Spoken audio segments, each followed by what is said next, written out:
Hola, ¿qué tal? Mi nombre es Silverio y hoy te cuento de qué trata Chisma, de C.C. Oribelis.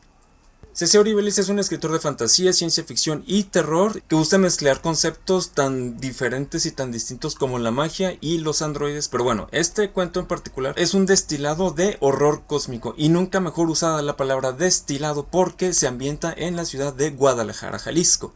Así es, C.C. Oribelis es un escritor latinoamericano radicado en México, y algunas características interesantes de su obra es justamente esa, que es horror cósmico, ciencia ficción y fantasía, que en muchos casos está ambientada en escenarios de toda la vida que nosotros como latinoamericanos conocemos. No es algo así como que no, es que esta historia se desarrolla en España o en Londres o en Japón o en Corea. No, esta persona solamente habla de lo que realmente conoce. Pero bueno, ese es un tema que puede resultar un poquito polémico, así que no vamos a ahondar en él. Vamos directamente a la trama. La trama se centra en la desaparición del afamado escritor emergente S.E. Carentros, del cual un día simplemente se deja de saber, pero deja una nota. En esta nota él expresa su sufrimiento, expresa qué es lo que ha estado sintiendo los últimos días, habla de un sueño y habla de cómo los psicólogos no pudieron ayudarle para remediar el dolor, la frustración o el terror que le causaban estos sueños. Y a partir de aquí se empieza a desarrollar una historia que tiene mucho que ver con esta carta y con una fotografía que el mismo Carentros tomó poco tiempo antes de un evento particularmente importante, la cual fue el avistamiento de un meteorito. Al principio de la trama te menciona que Carentros toma esta fotografía, le parece muy bonita,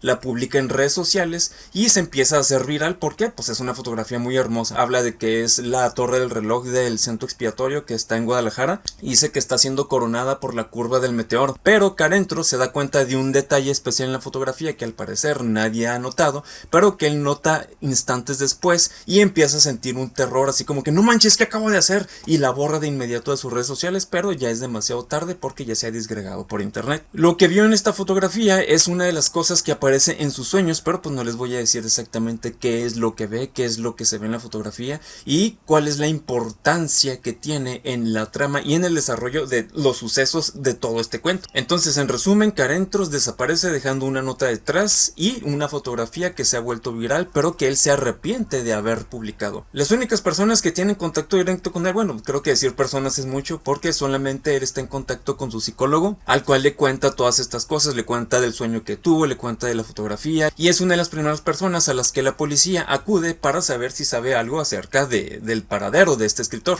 Lo cual entra también un poquito en la ficción porque pues habla de una policía eficiente que de inmediato atiende casos de desapariciones, que pues claramente eso es fantasía en México. El tiempo de lectura para aventarte Chisma de C.C. Oribelis es de 10 a 15 minutos. De 10 a 15 minutos tú ya lo leíste. Es un cuento bastante cortito, más o menos unas 5 páginas. Como cada video te recuerdo que el audiorelato ya está arriba en evidencias para que vayas y lo pongas de podcast en lo que te haces desayunar, en lo que vas al baño, en lo que vas paseando al perro. Frases que yo siento que te van a mover algo ahí en las tripas, que te van a hacer decir, no manches, tengo que leer este cuento para saber el contexto de estas frases tan perronas. El primero es un extracto y tengo 2 frases bastante cortitas pero muy potentes. Dice, llevo soñando con eso casi un mes, en cómo el cielo de la noche, sobre el blanco desierto, es cortado por la flamígera cola de un meteoro, y en cómo la arena se funde y forma una cuna de cristal para esa estrella expatriada. Y a continuación te leo las frases. La mirada de Dios solo es real si se le mira de regreso. Y otra, todo lo que escribí, todo lo que inventé, cada letra, cada signo, no vino a mí desde mí, fueron susurrados desde ulteriores estancias. Y a continuación la sección de comentario en la que te voy a estar diciendo qué me parece, cosas que interpreté y algunos aspectos destacables de este cuento que creo que son bastante rescatables. Y como siempre va a contener spoilers, lo más probable, así que si no quieres spoilearte la trama del libro ni el final, pues puedes ir a evidencias, escuchar el audio relato, regresar y luego comentar en la sección de comentarios, no manches Silverio, otra vez estás diciendo puras mentiras, el cuento no se trata de eso. O poner, no manches, si está muy pasado de lanza, me gustó la parte en que, y luego le pones ahí algo bien interesante para que te pongan muchos likes, ¿no? Para empezar, me parece muy interesante la mezcla de conceptos que tiene, porque al ser escrito en la segunda mitad, o más bien en la segunda década de este siglo, combina conceptos y términos tanto de el clásico horror cósmico, como puede ser la típica carta dejada por una persona desaparecida en la cual está narrando cosas bien perturbadoras y cosas, y también el papel destacable e importante de redes sociales y foros chan, tales como, bueno, en el cuento no nos cuenta.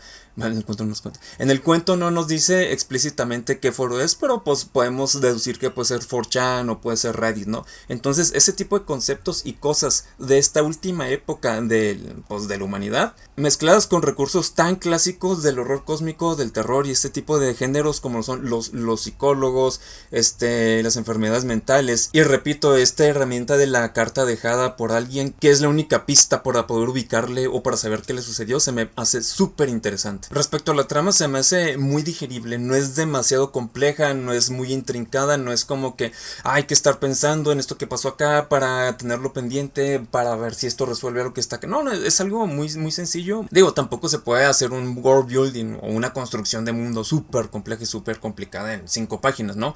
Pero juega a su favor, que solamente en 5 páginas te plantea conceptos, términos e inclusive arma frases súper profundas con muy poquitas palabras, lo cual es muy destacable y siento que es el fuerte de este autor. Y aquí hay algunos que se avientan páginas completas tratando de plantear conceptos que son muy muy rebuscados, tratan de dar explicaciones casi como que para que nadie pueda argumentar algo en contra o no sé, tal vez solamente para hacer como blofeo intelectual, pero que al final no aportan explícitamente a la trama o a la sucesión de acontecimientos. Básicamente pudieron haberte mencionado el concepto, describirlo en 2 líneas y con eso era suficiente para que nutriera el resto de la trama. Y siento que en Shizma esto sí ocurre.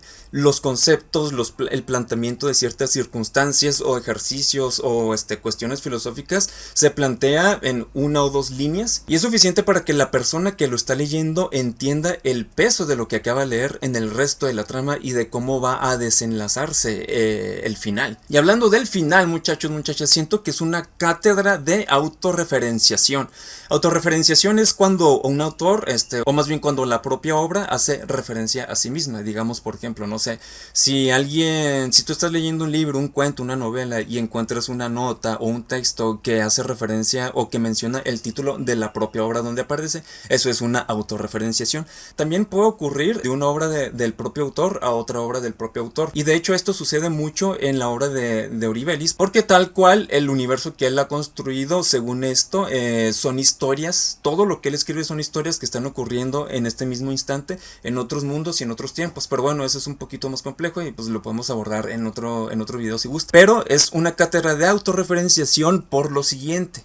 En este momento, muchachos, me pongo serio y lo que estoy a punto de hacer es un ultra spoiler, es un spoiler non plus ultra, ¿ok? Si no quieres escuchar tal cual de manera explícita el final del cuento, no escuches lo que voy a decir a continuación, puedes quedarte con lo que ya te dije de la trama y con el comentario, pero de aquí en adelante creo que va a ser el primer video en el que ponga un spoiler non plus ultra. A esto me refiero con cátedra de autorreferenciación. Fíjate lo que dice el final del cuento.